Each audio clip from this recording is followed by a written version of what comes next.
أنفسنا ومن سيئات أعمالنا من يهده الله فلا مضل له ومن يضلل فلا هادي له ونشهد أن لا إله إلا الله وحده لا شريك له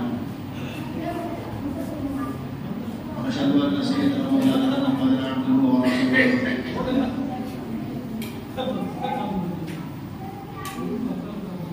ورسله بالحق بشيرا ونذيرا وداعيا إلى الله بإذنه وسراجا منيرا صلى الله عليه وعلى آله وصحبه وأتباعه وبارك وسلم تسليما كثيرا كثيرا كثيرا أما بعد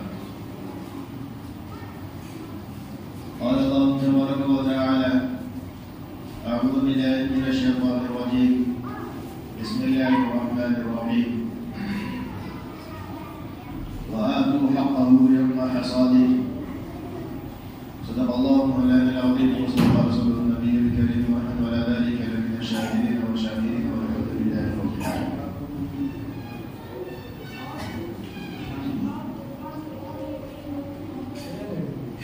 کہ محمد سے وفا ہونے تو ہم تیرے ہیں،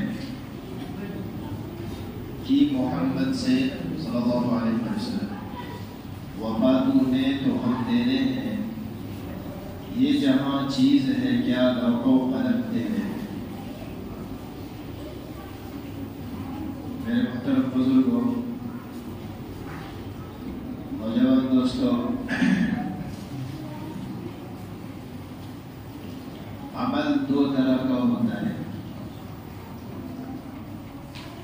کوئی بھی کام دنیا کے اندر میں دو طرح کا ہوتا ہے، چاہے وہ کام گھر کے گارجین کہیں کرنے کو تب بھی دو طرح کا ہوتا ہے،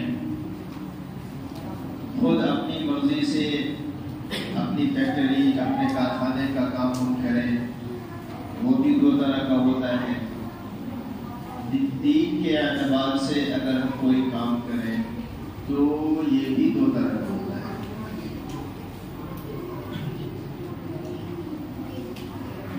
اور ان دو طرح کے کاموں میں ایک طرح کا کام قابل قبول ہے اور دوسری طرح کا کام مردود ہے، ناقابل قبول اور مردود ہے۔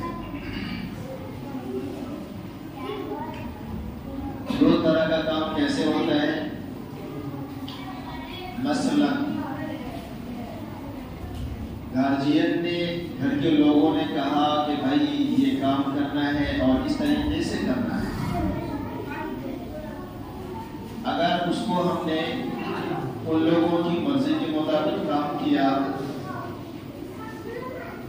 وہ کام قابل قبول ہے، اور اگر کام تو کیا مگر اپنی مرضی سے کر دیا، اب گھر کے لوگ اسے قبول نہیں کریں گے۔ اسی طرح سے دین کا کام ہے، ایک وہ عمل ہے، وہ کام ہے کہ جو نماز پڑھتے ہیں، روزہ رکھتے ہیں، زکوٰۃ دیتے ہیں، یہ سب کام ہے، عمل کام کو کہتے ہیں، یہ سب کا سب کیا ہے؟ کام ہے۔ یہ جو کہتے ہیں نا عمل کرو عمل کرو، تو عمل کام کو ہی کہتے ہیں۔ تو دین کے اندر جو ہم کام کرتے ہیں، جو عمل کرتے ہیں، وہ بھی دو طرح کا ہوتا ہے۔ ایک وہ عمل ہے جس کا حکم قرآن میں بھی ہے، حدیث میں بھی ہے، یا پھر صرف حدیث کے اندر ہے، یا پھر فقہائے کرام، فقہائے امت نے وہ کام کیا ہو، صحابہ کرام سے ثابت ہو، علماء امت سے ثابت ہو، ایک یہ کام ہے۔ دوسرا وہ کام ہے جو ہم اپنی مرضی سے کریں اور یہ تصور کریں کہ اس کام سے بھی تو اللہ راضی ہوتا ہے، اس کام سے بھی اللہ راضی ہوگا، اس پر بھی ہمیں ثواب ملے گا۔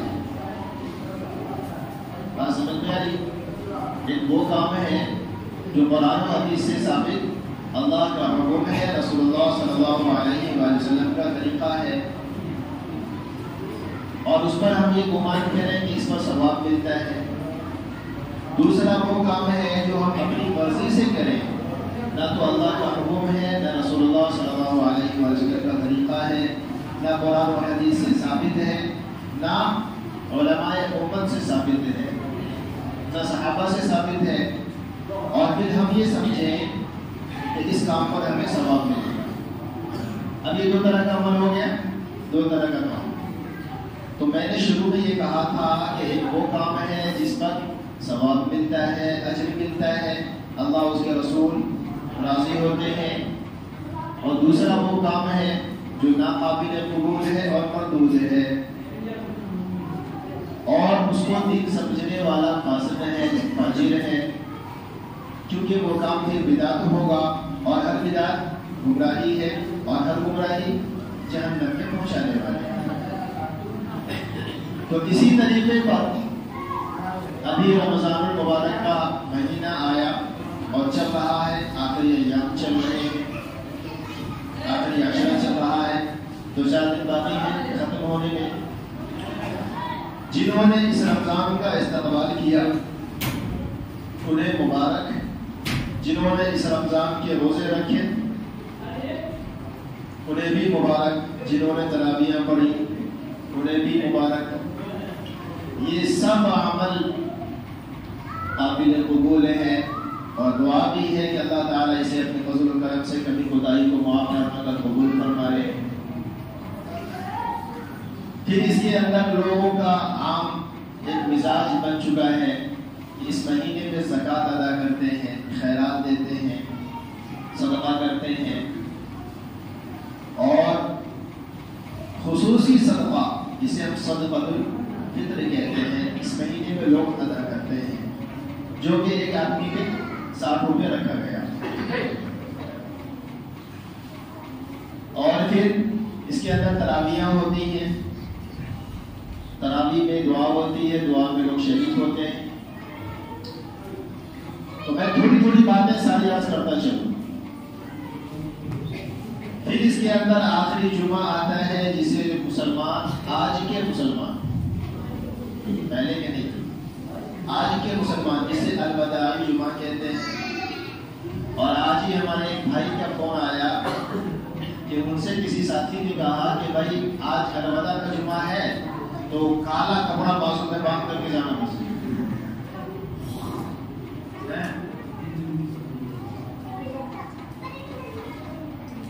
تو الوداعی جمعہ ہے، ایک بھائی نے پوچھا کہ ایسی سی بات ہے کالا کپڑا باندھ کر کے جائے بازو کے اندر مسجد میں۔ تو یہ آج کے مسلمان یہ کام کر رہے ہیں۔ اب بتاتا چلوں کہ بھائی ایک بات ذہن میں رکھیں، رسول اللہ صلی اللہ علیہ وسلم نے آج سے 1450 سال پہلے ایک لفظ، ایک حکم دے دیا تھا، ایک بات بتا دی تھی لوگوں کو، اور وہ کیا ہے کہ انبیاء کتنے آئے؟ 1,24,000 کم و بیش، اور سارے نبیوں میں جو سب سے بڑی امت جن کی ہوئی ہے، جن کی امت میں بہت سارے لوگ پیدا ہوئے ہیں، وہ ہے حضرت موسیٰ علیہ السلام، ٹھیک، اور ان کی امت کا نام ہے بنی اسرائیل۔ بات سمجھیں گے تو چلو بات سمجھ میں آئے گی۔ سب سے بڑی امت جن کی ہوئی ہے اس نبی کی، ان کا نام موسیٰ علیہ السلام، اور اس میں نبی بھی بہت سارے پیدا ہوئے ہیں، اور ان کی امت بھی سب سے بڑی رہی ہے۔ پھر اس سے آگے اگر کوئی امت گئی ہے، ان سے بڑے کوئی نبی پیدا ہوئے تو وہ ہمارے اور آپ کے نبی جناب محمد رسول اللہ صلی اللہ علیہ وسلم، ٹھیک، اور ان سے بڑی امت یہ امت محمدیہ، اس کا نام بنی اسرائیل، اس کا نام امت محمدیہ صلی اللہ علیہ وسلم، ٹھیک۔ تو وہ بنی اسرائیل کے بارے میں چونکہ سب سے بڑی امت ہوئی ہے، وہ اللہ کے نبی نے ارشاد فرمایا کہ بنی اسرائیل کے اندر میں 72 فرقے بن گئے تھے، 72 فرقے پیدا ہوئے۔ کتنے فرقے؟ کتنے؟ 72 فرقے پیدا ہوئے۔ اب چونکہ یہ امت محمدیہ اس امت سے بھی بڑی امت ہے، تو اس امت کے اندر میں اللہ کے نبی نے فرمایا کہ بنی اسرائیل میں تو 72 فرقے ہوئے، میری امت میں 73 فرقے پیدا ہوئے. میری امت میں 73 فرقے پیدا ہو گئے. اچھا جنتی کون ہے؟ 73 فرقہ ہے، 73 فرقے میں سے جنتی کون ہے؟ تو فرمایا ایک ہی فرقہ ہے، ایک ہی فرقہ جو جنت میں جائے. 72 فرقے کہاں جائیں گے؟ جہنم جنت میں جائیں گے. ایک بات یہ فرقہ والے کیا کریں گے پتہ ہے؟ فرقہ جو پیدا ہوگی تو کیا کریں گے؟ یہ لوگ نئی نئی باتیں کریں گے. دوسری بات بتاؤ، اللہ کے نبی نے ارشاد فرمایا کہ اس امت کے آخر میں نئے نئے فتنے پیدا ہوں گے، نئے نئے فتنے پیدا ہوں گے. اب سوال یہ پیدا ہوتا ہے کہ بھیا یہ 73 فرقہ پیدا ہو گیا، نیا نیا فتنہ پیدا ہو رہا ہے، ہم تو دین سے پہلے سے دور ہیں، قرآن و حدیث کا تو ہمیں پہلے سے پتہ نہیں ہے، ہم کدھر چلیں؟ جنت والا کون ہے؟ تو اس کا بھی جواب اللہ کے نبی نے خود ارشاد فرما دیا. فرمایا کہ میری ساری امت گمراہی پر جمع نہیں ہو سکتی. میری امت میں ایک جماعت ابھی سے لے کر قیامت تک ایسی رہے گی جو حق پر ڈٹی رہے گی، چلتی رہے گی. لوگ ان کا مذاق اڑائیں گے، ان کے پہناوے اڑاوے کا دیکھ کر کے، ان کی باتوں کو سن کر کے، ان کے کام کو دیکھ کر کے لوگ ان کا مذاق اڑائیں گے، تالیاں پیٹیں گے، سیٹی بجائیں گے، کنکھیوں سے اشارہ کریں گے اور پتھر بھی ان کے اوپر برسائیں گے، ان کی پٹائی بھی کریں گے، ان کی کٹائی بھی کریں گے، ذلیل بھی کریں گے ان کو. مگر یہ ایسی جماعت ہوگی جو ٹس سے بس نہیں ہوگی. یہ ذلیل ہو کر کے بھی ٹس سے بس نہیں ہوگی، پتھر مار کھا کر کے بھی ٹس سے بس نہیں ہوگی. یہ جماعت ایسی ہوگی، یہ ہمیشہ حق پر قائم رہے گی اور قیامت تک رہے گی. آج بھی آپ دیکھیں جو لوگ دین کے اوپر ڈٹے ہوئے نا، صحیح بات کرتے ہیں، بالکل لوگوں کو کتنی پٹائیاں نہیں کرتے ہیں، باتوں سے، لاتوں سے، ہاتھوں سے بھی نہیں. گالیوں کی تو بوچھار ہے، برائی تو چھوڑ دیں، سب کی نظر میں کھڑکتے ہیں ایسے لوگ جو حق پر ڈٹے ہوئے. تو ان کے ساتھ ہو جانا، ان کے ساتھ، کیونکہ یہ ہے حق والے لوگ. تو اس لیے اب چونکہ نیا نیا فتنہ بھی پیدا ہوگا اور 73 فرقہ بھی بن گئے ہیں، تو نئی نئی باتیں تو ایجاد ہوں گی. بہرحال میں بتاتا چلوں ورنہ وقت ختم ہو جائے گا. تو میں یہ عرض کر رہا تھا کہ رمضان المبارک کا مہینہ آیا، اس کے اندر بھی چند کام ایسے کر رہے ہیں مسلمان جو کہ گمراہی والا یعنی جہنم میں پہنچانے والا ہے. سب سے پہلا کام بتاؤ، آپ لوگوں کو برا بھی لگے گا، معذرت کے ساتھ، ختم تراویح کے اندر میں ایک حدیث ہمیں ایسے ملتی ہے رسول اللہ صلی اللہ علیہ وسلم کے چچیرے بھائی سیدنا حضرت عبداللہ ابن عباس رضی اللہ تعالیٰ عنہ کی طرف سے. یہ حدیث ہمیں ملتی ہے کیا کہ حضرت عبداللہ ابن عباس رضی اللہ عنہ مدینے کی گلیوں میں چکر لگاتے تھے اور یہ اعلان کرتے تھے کہ بھائی جس کے گھر میں قرآن مکمل ہو مجھے بتانا، میں بھی دعا میں شریک ہونے کے لیے آؤں گا. اب چونکہ صحیح بات بتانا سننا ہے نا، آپ کو بتاؤں کہ نہ بتاؤں، برا نہیں مانے، جو دین کی بات ہے میں آپ کے سامنے رکھ رہا ہوں، مانے نہ مانے آپ کی.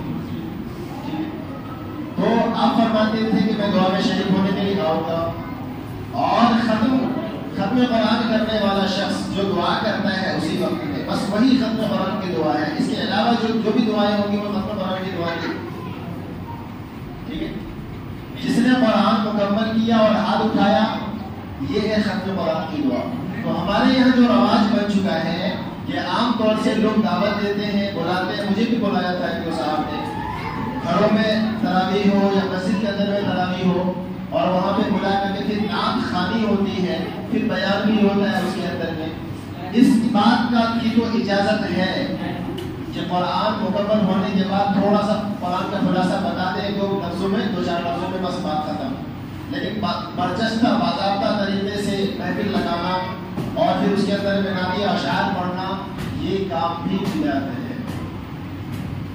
نہ اللہ کے نبی نے کیا، نہ صحابہ کرام نے کیا. ہاں دعا میں شریک ہونے کے لیے آپ بلا بھی سکتے ہیں، خود آ بھی سکتے ہیں، جا بھی سکتے ہیں دعا میں شریک ہونے کے لیے. بس اور قرآن کا خلاصہ بیان کر دیے، 2 4 باتیں بس کافی ہے۔ اس کے علاوہ جو بھی کام ہوتا ہے یہ کیا ہے؟ بدعت، اس پر کوئی ثواب نہیں بلکہ الٹا بدعت ہونے کی وجہ سے گمراہی والا کام ہے، ٹھیک ہے۔ اب دوسری بات اس کے آگے چلے، ہم مناتے ہیں الوداعی جمعہ، ٹھیک ہے۔ الوداع یہ جو کپڑا باندھنے والا رسم کی بات ابھی میں نے کیا تھا نا، یہ شیعوں کا طریقہ ہے۔ کس کا؟ شیعہ، اور شیعہ کافر ہے، مسلمان میں تو گنتی نہیں ہے، کم از کم مسلمان میں گنتی تو نہیں ہے شیعوں کی، لہذا مسلمانوں میں یہ کام نہیں ہے، ٹھیک ہے۔ کالا کپڑا باندھنا، کالا پٹی باندھنا، کالا کپڑا پہننا آپ خاص موقعوں پر، یہ شیعوں کا رواج ہے، مسلمانوں کا نہیں ہے۔ پھر الوداعی جمعہ کہتے ہیں تو اسلام میں اس کی کوئی گنجائش نہیں ہے کہ آپ کسی جمعہ کو الوداعی جمعہ کہیں۔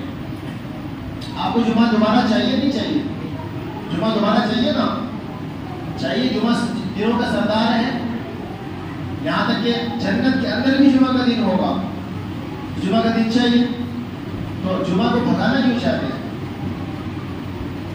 جمعہ ہے، الوداعی کچھ نہیں ہے۔ بعض لوگوں نے اس کے اوپر میں خطبہ بھی بنا دیا ہے جمعہ کے اوپر میں، الوداع یا شہر رمضان ہے بھائی، اور بعض لوگ اس کے اوپر مرتبت بھی بنا دی ہیں، قوالیاں سینہ پیٹ پیٹ کر کے ہائے رمضان آیا تھا مہمان بن کے جا رہا ہے بھائی۔ یہ سارا کام، ساری باتیں من گھڑت ہے، نہ اللہ کے نبی نے ایسا کیا، نہ صحابہ کرام نے کیا، نہ اولیاء کرام نے کیا، نہ بزرگوں نے کیا ہے، کسی نے بھی ایسا نہیں کیا۔ یہ آج کے مسلمان کر رہے ہیں، آج کے مسلمان، ہاں بھائی، آج کے مسلمان کر رہے ہیں۔ تو اس میں نہ کوئی الگ سے خطبہ ہے، نہ یہ الوداعی جمعہ ہے، نہ کوئی تہوار ہے۔ یہ اچھا سے اچھا کپڑا جیسے ہر جمعہ میں پہنتے ہیں، اس میں بھی پہننا ہے، نیا کپڑا پہننے کی کوئی شرعی دلیل نہیں ہے۔ یہ باتیں ہو گئی، مختصر بتاتا چلوں۔ اور اب آخری بات آ جائے جو میرا مقصد تھا بیان کرنا، لیکن یہ ساری باتیں آ رہی، وقت مختصر ہوتا ہے، یہ باتیں بھی بتانا ضروری ہوتی ہے، وہ ہے زکوٰۃ کا مسئلہ۔ میرے بھائی، ایک صاحب کہہ رہے تھے خیرات میں کیا، صدقہ میں کیا ہے، صدقۃ الفطر کیا ہے، زکوٰۃ کیا ہے، تھوڑا آپ کو سمجھائیے، شارٹ کٹ میں آپ کو بتاتا چلوں۔ صدقۃ الفطر اس لیے ادا کرتے ہیں، یہ تو ہے صاحب نصاب کے لیے، لیکن غریب بھی ادا کریں تو ان کے لیے بہتر ہے۔ اصل میں یہ ہے کس لیے بتا رہا ہوں، صدقۃ الفطر ہے تراویح کی نماز، روزہ، غرضے کے رمضان میں جو بھی عبادتیں ہم نے کی ہیں، ان عبادتوں میں جو کمی کوتاہی ہو گئی، صدقۃ الفطر سے انشاءاللہ اللہ تعالیٰ اس کمی کی بھرپائی کر دیں گے، ٹھیک ہے۔ اور اس میں غریبوں کی مدد بھی ہے، آپ اچھا کپڑا پہنے، آپ کا پڑوسی کوئی غریب ہے، وہ بیچارہ یوں ہی رہ جائے، آپ کو اچھا لگے گا؟ تو ان کی ایک طرح سے امداد ہوئی ہے، یہ تو صدقۃ الفطر ہے۔ پھر لوگ پوچھتے ہیں صدقہ اور خیرات کیا ہے؟ عام طور سے جان کا صدقہ لوگ کہتے ہیں، جان کا صدقہ یہ تو آپ پورے سال کبھی بھی ادا کر سکتے ہیں بھائی، اپنی طرف سے، اپنے بال بچوں کی طرف سے، بیوی کی طرف سے، ماں باپ کی طرف سے، بھائی بہنوں کی طرف سے، دوستوں کی طرف سے، کوئی بیمار ہے ان کی طرف سے، جب چاہیں آپ ادا کر سکتے ہیں۔ یہ صدقہ خیرات یہ تو پورے سال کا معاملہ ہے، خاص رمضان کا معاملہ نہیں ہے۔ رہی بات زکوٰۃ کی، اب زکوٰۃ میں بہت سارے لوگ کنفیوز ہوتے ہیں، یہاں لوگ کہتے ہیں ہمارے پاس بائکیں ہیں، میں زکوٰۃ نکالوں نہ نکالوں، ہمارے پاس 5 بکریاں ہیں، میں زکوٰۃ نکالوں نہ نکالوں۔ ہاں بھائی، تو کیا کچھ سمجھائیے، شارٹ کٹ میں یوں سمجھ رہے ہیں، ویسے زکوٰۃ کا مسئلہ شارٹ کٹ والا نہیں ہوتا ہے، لیکن مختصر کر کے میں بتاتا چلوں، بات کو سمجھنے کی ضرورت ہوتی ہے، دماغ کو پورا توجہ کے ساتھ لگا کر کے۔ سب سے پہلی چیز، اگر آپ کے پاس میں 7.5 تولہ سونا یا 52.5 تولہ چاندی ہو، یا سونا اور چاندی دونوں ملا کر کے 52.5 تولہ چاندی کے برابر ہو جاتے ہو، یا اتنا پیسہ آپ کے پاس میں ہو کہ آپ 7.5 تولہ سونا خرید سکتے ہو، یا 52.5 تولہ سونا تو خیر بہت مہنگا ہو گیا ہے، لیجیے 52.5 تولہ چاندی آپ خرید سکتے ہو، اتنا مال آپ کے پاس ہونا چاہیے۔ اور کتنے دن، 1-2 مہینے سے نہیں، 1 سال سے وہ مال پڑا ہوا ہو، بینک میں یا گھر میں رکھا ہوا ہو،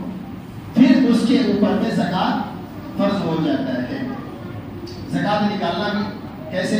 100 میں جتنا پیسہ آپ کے پاس ہے سب کو اکٹھا کریں، 100 میں 2.5 روپے کے حساب سے، لاکھ میں 2500 کے حساب سے نکال لے گا، ٹھیک ہے؟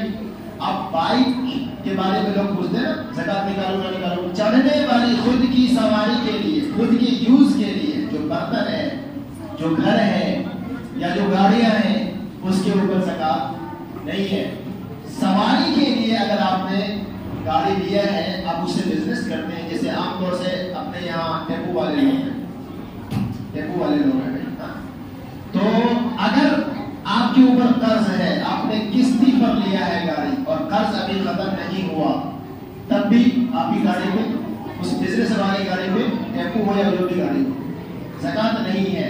اگر رقم ادا کر چکے ہیں، قسطی بھرپائی ہو چکی ہے، کوئی قرضہ ورضہ کچھ بھی نہیں ہے، نیوٹرل ہے، قرض سے ایک دم خالی ہے، ٹھیک ہے، اب کما رہے ہیں اور کھا رہے ہیں، تو اب اس گاڑی کی جو موجودہ ابھی کی قیمت ہے، بات سمجھ میں آئے؟ ابھی اگر آپ اپنی اس گاڑی کو بیچیں گے تو کیا قیمت ملے گی؟ تو جتنی قیمت ابھی آپ کو ملے گی، اس قیمت کے حساب سے آپ زکات نکالیں، ٹھیک ہے؟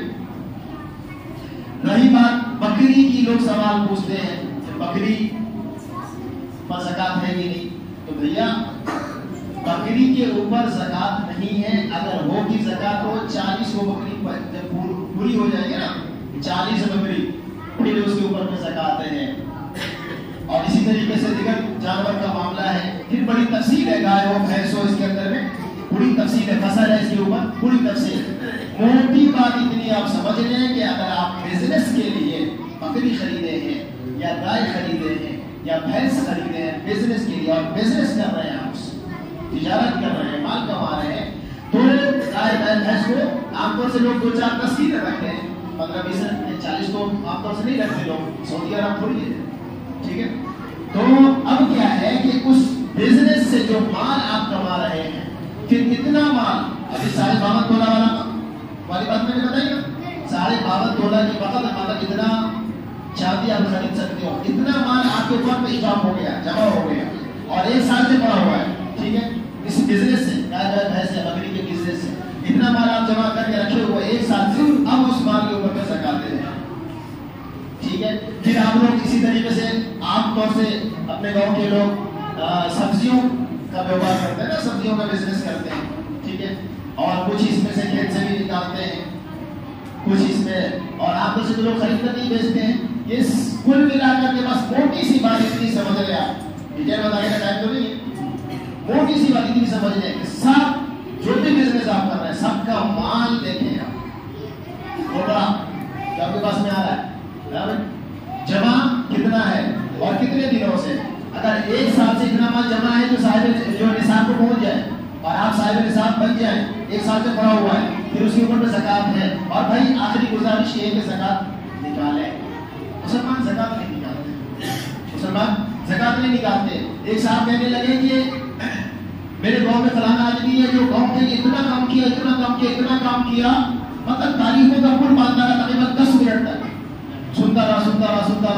اس کے بعد میں نے ایک ہی سوال پوچھا اس سے، میں نے کہا آپ کے گاؤں میں ایسا کوئی ایک آدمی بھی، ایک گھر بھی ایسا ہے جو زکات کا مستحق ہے، جس کے اوپر جس کو زکات دیا جا سکے، ایک گھر بھی ایسا ہے؟ کہنے لگا